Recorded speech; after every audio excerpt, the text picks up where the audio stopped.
sélectionner. La première question à laquelle on va essayer de répondre avec Grégory et Loïc est celle du schéma des glucocorticoïdes comme traitement d'induction des vascularites associées aux ANCA.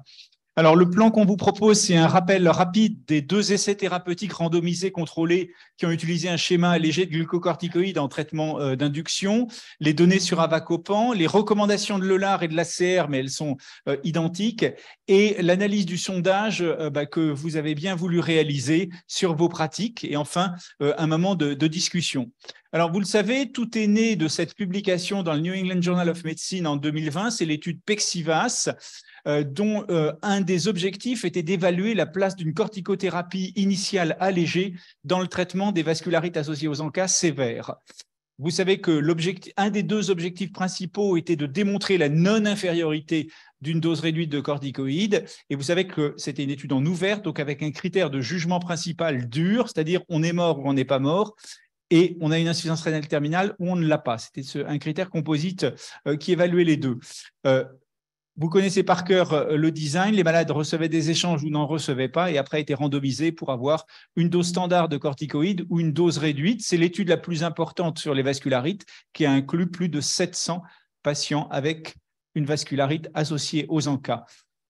Alors voilà le schéma de décroissance des corticoïdes. À gauche, le groupe standard, à droite, le groupe dose réduite. Et j'attire votre attention sur le fait que dans le groupe dose réduite, on débutait par des bolus de méthylprednisolone pour tous les patients avec une dose totale entre 1 et 3 grammes. On attaquait à 1 mg kilo jour dès la première semaine. Et la deuxième semaine, on était à 1,5 mg kilo jour. L'objectif était d'atteindre 10 mg par jour à 3 mois et 5 mg par jour avant 5 mois.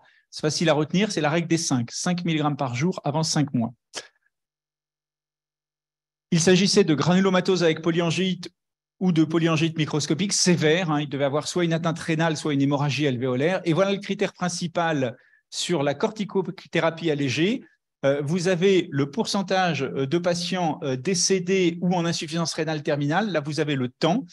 En rouge, vous avez la courbe des patients qui ont reçu une corticothérapie à dose standard et en bleu, la courbe des patients qui ont reçu une corticothérapie allégée. Vous voyez que les 2 courbes sont globalement parallèles, validant la non-infériorité. Autrement dit, un schéma allégé de corticoïdes initialement ne donne pas moins bon de résultats dans les vascularites sévères. Par contre, ce qui était intéressant, mais vous le savez tous, c'est que le taux d'infection sévère à 1 an était réduit de 30% en cas d'emploi d'une corticothérapie allégée. Alors, cette plaque est importante parce qu'on la trouve dans les suppléments du papier et elle évalue quel est le malade à plus forte probabilité d'avoir le critère composite, soit avec une corticothérapie à dose standard, soit avec une corticothérapie à dose réduite. Et là, c'est dans le sous-groupe des patients, c'est coupé en haut, mais qui sont sous rituximab. Et vous voyez que dans le sous-groupe des patients qui sont rituximab, il y a un hazard ratio à 1,86 en faveur de la corticothérapie à dose standard. Vous verrez que dans le sondage des investigateurs, ce point est ressorti chez 15% d'entre nous.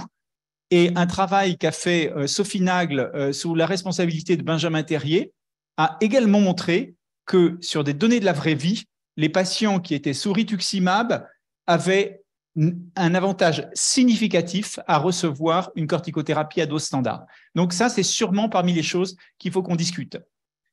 Les conclusions de cette étude, c'est qu'un schéma allégé de corticoïdes n'entraîne pas un moins bon contrôle des vascularites sévères, mais permet de réduire le taux d'infection sévère à 1 an. Alors voilà ici les schémas de corticoïdes. Ça, c'est le PNDS de 2019 qui est déjà obsolète. Et en gros, c'est pour montrer que, vous le savez, on démarre à 1 mg kilo. Et globalement, la dose totale pour un adulte de 65 ans, c'est 4,27 g de corticoïdes. Vous vous rappelez 20 mg à 3 mois, 10 mg à 6 mois, 5 mg à 1 an, c'est ce qu'on en faisait classiquement. Et probablement qu'il ne faut plus faire ça. Voilà en jaune maintenant les données de l'étude PEXIVAS. vous reconnaissez, on attaque à 1 mg kilo et la deuxième semaine, on passe à un demi-milligramme kilo. On atteint 20 mg à 1 mois et demi et non plus à 3 mois, 10 mg à 3 mois et non plus à 6 mois et 5 mg avant 5 mois. Et dans l'étude Pexivas, bras court, on utilise au total, pour un adulte de 65 kg, 2,24 g de corticoïdes, soit à peu près la moitié que ce qu'on faisait dans le PNDS, mais la moitié aussi du bras conventionnel de Pexivas. Et attention, Pexivas maintenait une corticothérapie comme dans le PNDS à 5 mg par jour à 1 an, et on pourra en discuter si vous voulez tout à l'heure. Et il y a eu une deuxième étude faite par les Japonais, qui est une étude ouverte de non-infériorité, qui a inclus des patients avec une vascularite associée aux ANCA, mais qui n'étaient pas sévères, qui n'avaient pas de glomérulonéphrite sévère, ni d'hémorragie alvéolaire, et qui a randomisé, en plus du rituximab chez tous les patients, un groupe avec une corticothérapie allégée, qui débutait à 0,5 mg kg avec arrêt à 5 mois, règle des 5, et une corticothérapie à dose standard. La corticothérapie à dose standard commençait, je vous l'ai dit, à 0,5 mg kg jour. On était à 7,5 mg à 1 mois et demi, 3 mg à 3 mois, et on arrêtait avant 5 mois.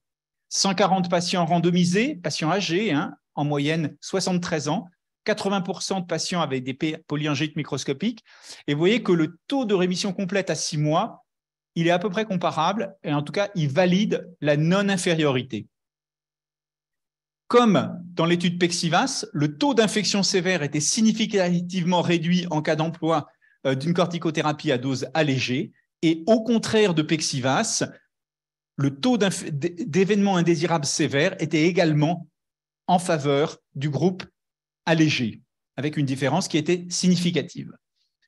Mais, et c'est le gros bémol, je trouve, à cette étude, quand on lit bien le papier, on se rend compte que 40% des patients du bras dose réduite n'ont pas réussi à arrêter la corticothérapie comme prévu à 5 mois. Voilà, en rouge, je vous ai remis le PNDS. En orange clair et foncé, les doses standards de Pexivas et de Lovas. Vous voyez qu'en dose totale, c'est à peu près la même chose que ce qu'on préconisait en France. Vous voyez le bras court qui s'affiche de l'étude Pexivas qui est là. Et je vous ai mis là, en vert, le bras court de l'étude Lovas. Bras court de l'étude Lovas qui devait employer 1 gramme en dose cumulative totale de corticoïdes si jamais le patient suivait bien le protocole. En fait, ils en ont reçu plus parce qu'ils n'ont pas réussi à suivre exactement ce. Donc, si on met la barre à 1 en unité de mesure, par exemple, pour ce bras court de Lovas, ben vous voyez que les bras standards, c'est 4 fois plus, et vous voyez que Pexivas, c'est 2 fois plus. Mais vous voyez aussi que le Pexivas bras court, c'est 2 fois moins que Pexivas standard. Je trouve que c'est assez facile à retenir comme ça, parce que ça donne des ordres de grandeur. Et donc ça, c'est ma dernière plaque où j'ai remis tous les acteurs en place avec les schémas conventionnels et en trait les 2 schémas allégés qui ont été proposés. Et donc, la suite vers laquelle on veut tendre, c'est 0 corticoïde. Et donc, 1 an après Pexivas, l'essai Advocate, Avacopan, qui comparait l'Avacopan à la prednisone en plus du traitement de référence en traitement d'attaque des vascularites, que vous avez tous vu, 300 patients inclus, une évaluation à 26 et 52 semaines. Et le critère de jugement montrait une équivalence à 26 et une supériorité à 52 semaines par rapport au bras prednisone. Si on se concentre sur la corticothérapie, donc les effets indésirables étaient équivalents. Et donc sur la droite, vous voyez que c'est la toxicité, le critère composite de toxicité lié à la corticothérapie qui est bien plus élevé dans le bras corticoïde que dans le bras Avacopan. On s'y attendait un petit peu, mais ils n'ont pas non plus reçu 0 corticoïde, ces patients. Ils avaient un screening de 14 jours, ils devaient être à 20 mg à l'inclusion et devaient décroître dans les 4 premières semaines l'ensemble de la corticothérapie. Donc quand on fait le total, on a 3,65 g dans le bras conventionnel, donc à peu près un tout petit peu moins que le PNDS que vous a montré Xavier. Et dans le bras Avacopan, ils ont quand même reçu 1,34 g de corticoïdes. Donc, on n'est pas encore au 0,0 corticoïdes, mais on s'y rapproche à l'aide d'autres médicaments. Donc là, j'ai piqué la plaque à Xavier et j'ai rajouté du coup la corticothérapie façon Advocate associée donc à l'avacopan, où on a une décroissance, ils sont inférieurs à 5 mg à 4 semaines. Et ça leur fait une dose cumulée de corticoïdes à 1,3 g. Les ROCO qui sortent de ça, donc j'ai mis que les ROCO de l'OLAR parce que les ROCO de l'ASR sont à peu près les mêmes, recommandent donc l'utilisation de la corticothérapie dans les GPA, dans les MPA, avec plutôt le schéma maintenant Pexivas validé, donc schéma allégé en commençant à 60 mg et en étant inférieur à 5 mg à 5 mois. Et vous voyez la courbe à côté qui montre cette réduction majeure de l'exposition aux corticoïdes.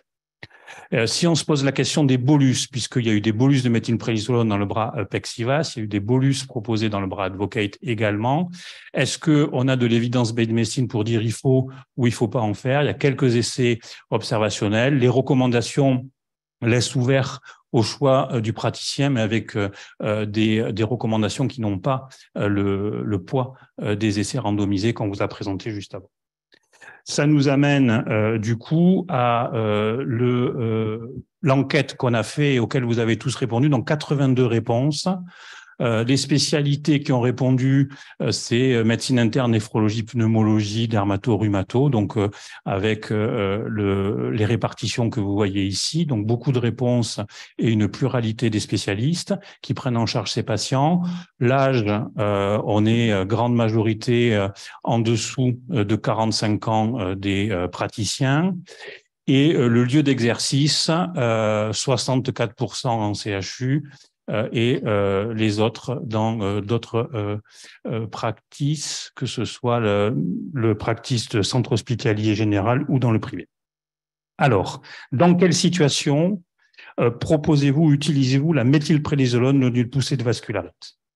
Et ce qui ressort, c'est les formes sévères avec l'hémorragie intraalvéolaire et étonnamment beaucoup moins de cas de GNRP, d'autant moins que la créatinine est élevée. Donc, c'était une première interrogation de cette enquête. On en discutera tous ensemble juste après. Dose de bolus de méthylprednisolone, donc celle-là, c'est bien réparti entre 15 mg kg et 7 mg kg essentiellement, et des doses qui sont adaptées en fonction des pratiques du terrain et de la gravité pour le reste. Le schéma de glucocorticoïdes, donc est-ce que vous êtes passé au schéma Pexivas ou est-ce que vous restez au schéma standard PNDS français? Je dirais 55% des cas, vous utilisez maintenant un schéma à dose réduite selon l'essai Pexivas. Certains utilisent un schéma de corticoïdes des autres essais type Cortage ou Lovas. Dans quelle situation ne pas vous n'utilisez pas le schéma à dose réduite? Et là encore, c'est drivé par les patients sévères de réanimation avec des atteintes pulmonaires sévères et rénales sévères, mais également les atteintes cardiaques, les sténoses sous-glottiques et les atteintes cérébrales qui sont mal captées par ces essais, pour lesquels on a quand même peu de données encore sur ce type de schéma réduit. Quelle est la proportion de schéma à dose réduite qui peut être suivie sans encombre? Là encore, information très importante, puisque on y arrive dans au moins 57% des cas, on n'arrive pas, au moins 50% des cas, pardon, à suivre le schéma à dose réduite, obligé de remonter la corticothérapie pour X raisons. Donc, on commence à dose réduite, mais on n'arrive peut-être pas à tenir la cadence. Il faudrait peut-être creuser sur les raisons principales de ce type de réponse. Est-ce que c'est la rechute de la maladie? Est-ce que c'est d'autres facteurs? Mais à mon avis, c'est une information qui est quand même majeure. Quelle est votre attitude? Donc là, c'était une plaque juste pour Jean-Christophe. Hein. Qu'est-ce qu'on fait à 5 mg? Est-ce qu'on les inclut ou est-ce qu'on continue ou est-ce qu'on arrête? Donc, il faut les inclure. Hein. Et plusieurs fois.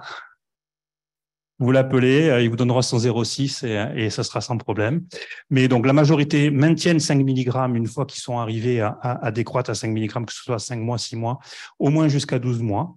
Et chez certains 12 à 10% des cas, on continue 5 mg de manière un peu plus longue. Là encore, il serait intéressant d'affiner ces résultats sur quelle typologie de patients on maintient cette corticothérapie à 5 mg. La parole est à l'Assemblée. Je vais faire un modérateur peut-être. Oui. Alors moi, je vais ajouter mon grain de sel à tout cela. Alors déjà, je crois que les premiers essais, tous les essais prospectifs qui ont été montrés, ne démontrent qu'une chose, c'est qu'on peut traiter avec moins de corticoïdes. Et donc, en fait, pendant longtemps, on a traité avec trop de corticoïdes. Ça ne répond pas à la question, est-ce qu'on peut arrêter les corticoïdes très tôt? Puisque ça, c'est l'essai que Menexen qui va y répondre, on l'espère, ou d'autres qui sont en cours à l'étranger, mais ça ne répond pas sur la durée optimale de la corticothérapie et le maintien des petites doses de corticoïdes en dessous de 5 mg. La deuxième chose, c'est l'essai Avacopan. L'essai Avacopan, pour moi, est un essai qui me choque.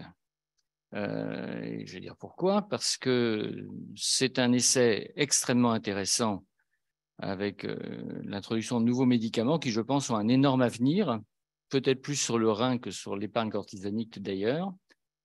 Mais pour l'épargne cortisonique, cet essai est quand même négatif à 6 mois. Alors que nos non-infériorité et non-supériorité, dans la conclusion du New England, non-inferior and not superior. Tout. J'ai relu le papier exprès pour cette réunion d'aujourd'hui. Et donc, on est à un niveau, disons, on n'est pas à marée basse, pas à marée haute, mais on est étal. Et ça, c'est quand même un problème pour un médicament qui va demander un prix de 80 000 € pour ça. Ensuite, à 6 mois, donc, pas de signification. Un nombre de rechutes qui est exactement le même dans les deux groupes. Et on a mis, anonyme, les investigateurs n'ont pas mis de traitement d'entretien. Les malades n'ont pas eu de rituximab en entretien. Et donc ça pose quand même un réel problème. C'est-à-dire qu'on a mis les malades qui n'avaient plus de rituximab, ils n'avaient plus de corticoïdes non plus. Donc, évidemment, on peut se dire que l'autre bras va forcément faire quelque chose de mieux. Donc, je suis très critique vis-à-vis de cet essai. La commission de la transparence lui a donné un SMR important, un SMR 4, ce qui, je ne vous le cache pas, me surprend. Mais ça, c'est un jugement personnel. La deuxième chose, donc je pense qu'il faut revoir véritablement cela et discuter de l'utilisation de ces nouvelles molécules pour faire de l'épargne cortisonique. Donc voilà, le débat est ouvert. Je pense que les données médico-économiques doivent intervenir dans nos décisions également. Alors, effectivement, si on a moins d'ostéoporose et moins de fractures, on est content. Mais là encore, pour revenir à Pexivas, c'est un essai où la majorité, peut-être pas la majorité, j'ai plus les chiffres en tête, mais d'autres les ont, avaient des néphropathies glomérulaires. Il y a énormément de maladies rénales. Or, la prise en charge d'une GPA avec maladie rénale, ce n'est pas tout à fait la même chose que la GPA avec des douleurs faciales, des otites séreuses qui traînent des mois et des mois. Et je ne suis pas convaincu que baisser la corticothérapie de moitié chez quelqu'un qui a une destruction du massif facial soit aussi pourvoyeuse de bénéfices que l'on peut l'imaginer en regardant le papier. Donc, il faudrait vraiment faire de bonnes analyses par sous-groupe et peut-être faire des essais dédiés à ça. Mais voilà, maintenant, la parole est à la salle. Le débat est lancé. Alors, qui souhaite intervenir? Jean-Christophe Legat. Oui, pour revenir sur l'évaluation de la commission de transparence, il y a quelque chose que les collègues n'ont pas compris, c'est que effectivement le bras contrôle était déloyal. Je prends un terme méthodologique, hein, c'est pas moral. Et donc c'est ce qui a conduit à cette évaluation que vous avez soulignée. Ben non, l'évaluation est remarquable. SMR important, donc remboursé. ASMR 4, ça veut dire qu'ils ont théoriquement un prix supérieur aux autres. Ce n'est pas un SMR 3, mais c'est un SMR 4 quand même. Et ils peuvent avoir la liste en dessus. Sur le comparateur et pas le standard of care, ça pose de gros problèmes. C'est-à-dire que méthodologiquement, en fait, on a favorisé les taux de rechute dans le bras contrôle pour montrer derrière une non-infériorité, une supériorité. Donc, quand la vous discussion, pour moi, était SMR insuffisant. Ben, je vous remercie de le dire. C'est ce que j'avais soutenu.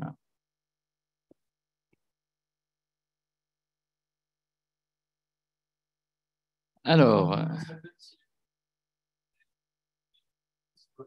on va te donner un micro parce qu'il y a des gens qui nous suivent, qui sont connectés. Peut-être un peu provocateur, mais est-ce que la décision serait, enfin, votre opinion serait la même si on a réellement un bénéfice sur la récupération rénale? Vraisemblablement, oui. Enfin, personnellement, vraisemblablement, oui. Mais ce n'était pas la question posée et l'essai n'est pas encore fait. Non. Donc, Mais si on a prouvé si on démontre que ça améliore le qu'on reste, gagne 8 ml de ça, c'est DHG, une avancée extraordinaire. Ça, c'est une avancée extraordinaire. Et après, juste une question sur les corticoïdes. Pour Pexivas, dans les résultats et dans le papier principal, sur le bras low dose de corticoïdes, il est dit qu'il n'y a plus d'effets indésirables rénaux graves dans le bras low dose. Et je n'ai jamais trouvé ce que c'était. Je ne sais pas si quelqu'un sait ce que c'est. Et ça fait partie, pour moi, des 2 bémols entre le sous-groupe rituximab et les patients rénaux sévères. Est-ce qu'on peut utiliser le schéma low dose chez tous les patients? Et je ne sais pas ce que c'est que ce effet indésirable rénal grave. Je ne sais pas si vous avez des infos. Les néphrologues peuvent répondre, je pense à ça. Peut-être. Non, qui souhaite répondre?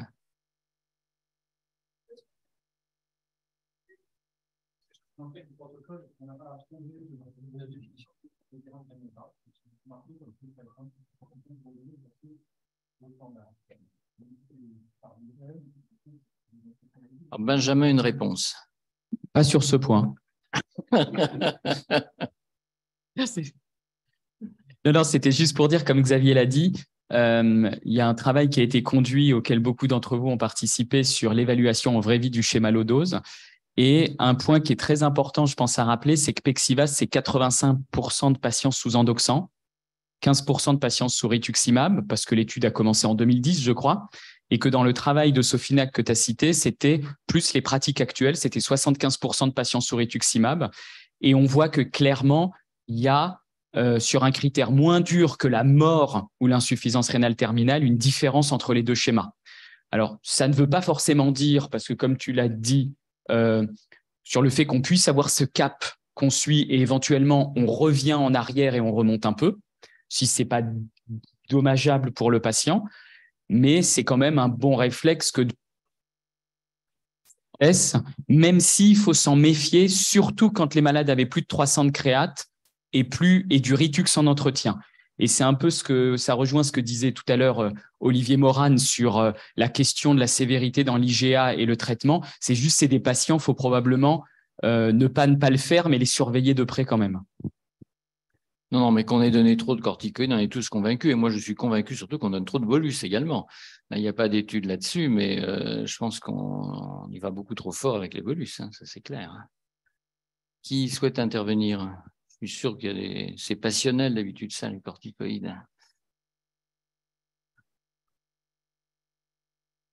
Sur le chat, il y a un commentaire de Frédéric qui dit qu'il n'est pas loyal, non, il n'est loyal que dans les 6 premiers mois. Et après, il est déloyal. Voilà. Qu'est-ce qui est pour l'avacopan, pardon. Ah oui, et c'est Frédéric qui? Van Ergens. Ça serait intéressant de savoir ce qui s'est passé d'ailleurs en Belgique, s'ils ont accepté le produit. Il le sait, Frédéric. Il répond par le chat ou oralement. Prends la parole. Prends la parole.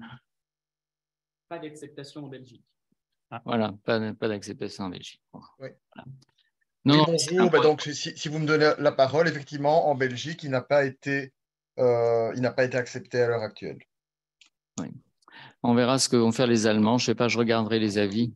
En Allemagne, donc les pays où c'est accepté, c'est l'Allemagne, Grande-Bretagne, Suisse, Luxembourg. Il est déjà commercialisé. Oui.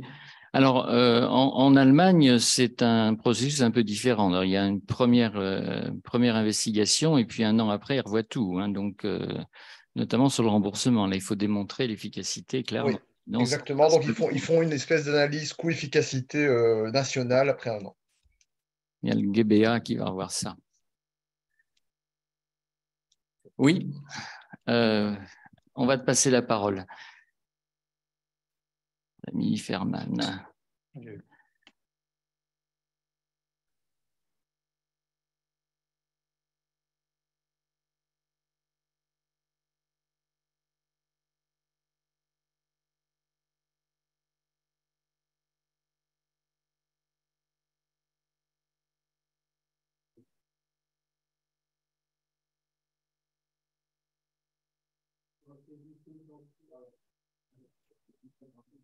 Je répéterai la question, vas-y.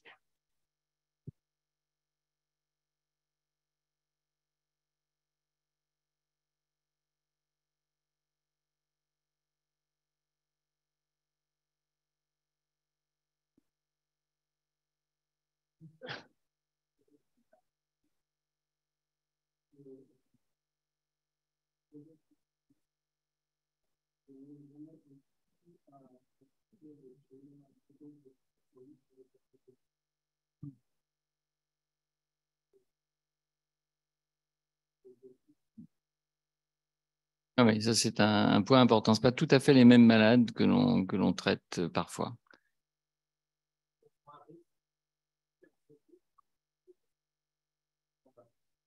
Moi, je crois que oui. Je crois que oui. En règle générale, dans toutes nos vascularites, on a intérêt à taper fort et à diminuer vite plutôt que faire le contraire, parce que sinon, on est toujours à courir après le succès et on n'y arrive pas toujours.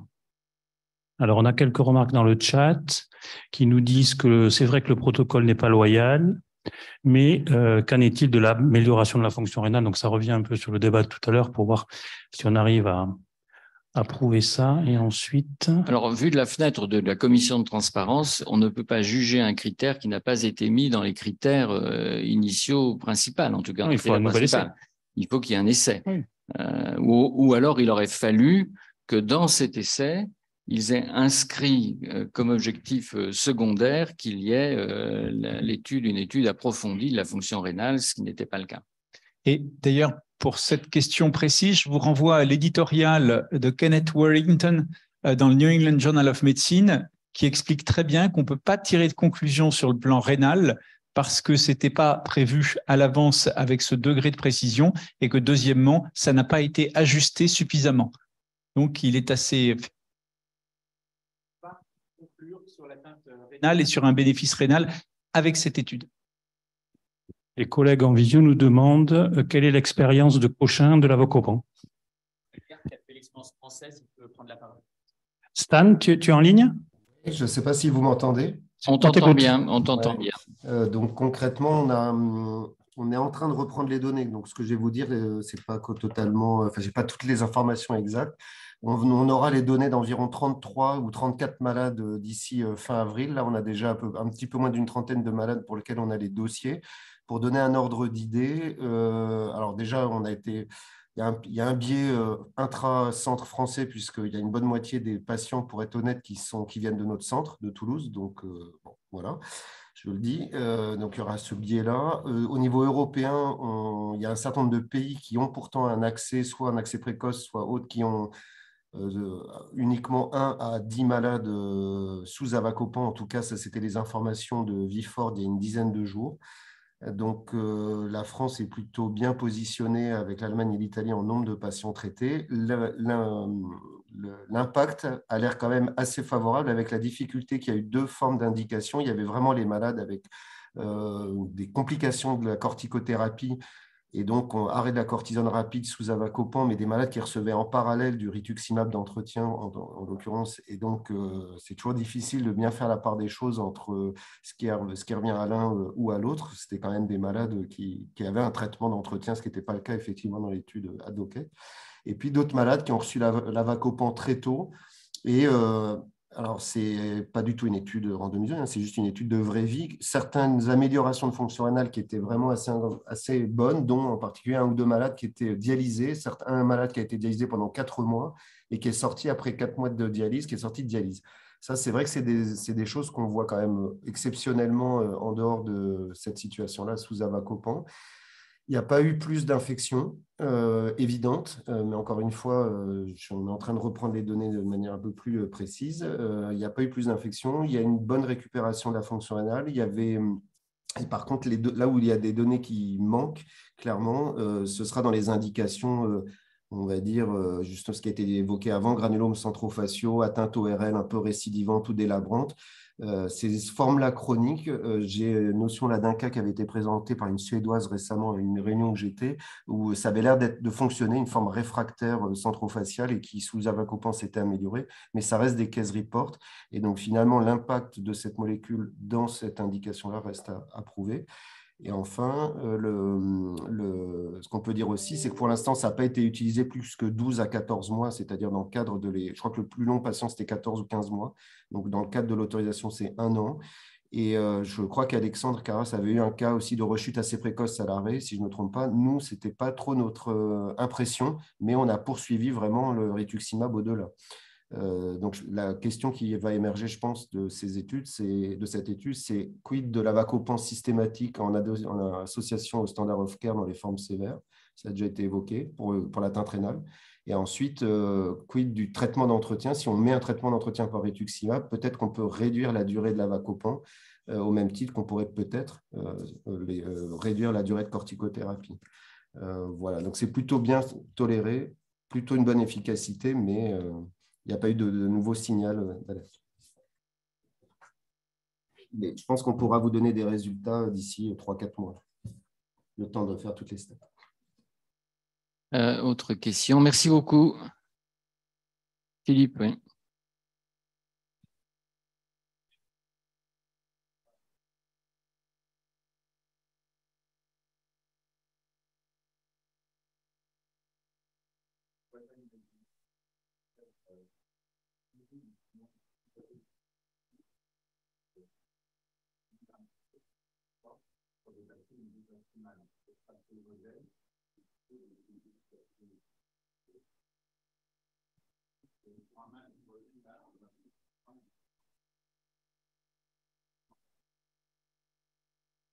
Oui, tu as raison. Alors, je ne sais pas s'il faut la plafonner au poids, mais en tout cas, on pourrait faire circuler, voir un petit peu ce qui se passe. Benjamin, qui a le groupe pourrait peut-être s'intéresser à cela et voir si on ne peut pas codifier un peu mieux l'utilisation des bolus chez nos malades et éventuellement d'ailleurs en les stratifiant en fonction de la forme clinique de la maladie qui ne prend pas tout à fait la même dans une insuffisance rénale aiguë et dans une otite chronique. Hein, ce n'est pas tout à fait pareil. Juste quelques petites remarques. Donc, c'est un sujet théoriquement chaud, la corticothérapie, mais en fait, on parle surtout de l'avacopan. Et c'est un peu l'expérience qu'on a. La cortisone, c'est un peu notre petit.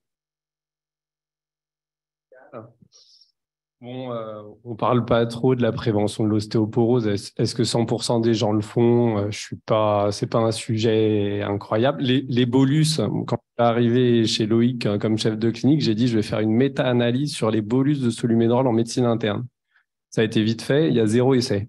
Donc, au moins, Et je pense on ne peut pas designer un essai dans quelques maladies que ce soit avec des bolus parce que la croyance qu'on a tous, que chacun d'entre nous a, les gens qui vont dire moi je fais 15 mg kilo parce que c'est vachement scientifique, moi je fais 1 gramme parce que 1 gramme quand même, moi je suis costaud, moi je fais 500 mg parce que mon malade il est fatigué, moi je fais 120 parce que je suis rhumatologue et si vous... Je n'inclus pas parce que mon malade est grave. Parce que moi, j'ai des malades graves. Et c'est questionnant. Hein. C'est quand même. Donc, moi, je n'écrirai pas de protocole sur des bolus parce que j'aurai une courbe d'inclusion plate et je n'ai pas envie. Mais voilà, je soumets l'idée. Peut-être pas, quand même. Hein. Non, mais peut-être c'est une bonne question. Moi, j'avais proposé, GFEV, il y a 30 ans de ça. On avait proposé un essai sur la randomisation de la dose de corticoïdes dans l'artérite à cellules géantes. Donc c'est quand même. Et il y avait une centaine de personnes dans la salle. C'est une journée comme aujourd'hui. Ça avait tourné, pas au pugilat, mais c'était complètement alors passionnels. Il y avait ceux qui disaient moi je donne ci, moi je donne ça, comme tu viens de dire, et on n'a pas sorti le protocole. C'était impossible parce que, mais peut-être que les choses ont évolué aujourd'hui. Je pense que les temps ont changé quand même. Tout le monde se rend compte que donner trop de corticoïdes, c'est pas une bonne chose, qu'il faut alléger ça. Il n'y a pas de doute. On mettra des bolus placebo. Quel est le taux d'acceptation global des cliniciens? Ah, moi, je pense que oui. Je pense que ça marcherait. Oui, Dernière question. Une question, remarque juste, dans Pexivas, on met au moins un bolus parce que c'était au moins un bolus. Dans l'OVAS, on a un profil patient qui est différent avec des insuffisances rénales moins sévères. Alors effectivement, il faudrait que nos patients soient asiatiques avec des atteintes rénales moins sévères, mais on ne proposait pas de bolus. Mais quand on rentre quand même dans les cases, est-ce qu'on ne peut pas au moins se niveler comme ça en disant j'ai un patient avec un DFG en dessous de 50, je mets au moins un bolus, j'ai un risque infectieux élevé, mon patient est avec une atteinte rénale pas sévère. En toute logique, je pourrais m'en passer, je pourrais même proposer un 0,5 mg/kg si je veux être jusqu'au boutiste. Merci beaucoup. On a dépassé le temps. On passe la parole à la table ronde suivante. Alors, au revoir et merci. Non, on va faire des protocoles maintenant.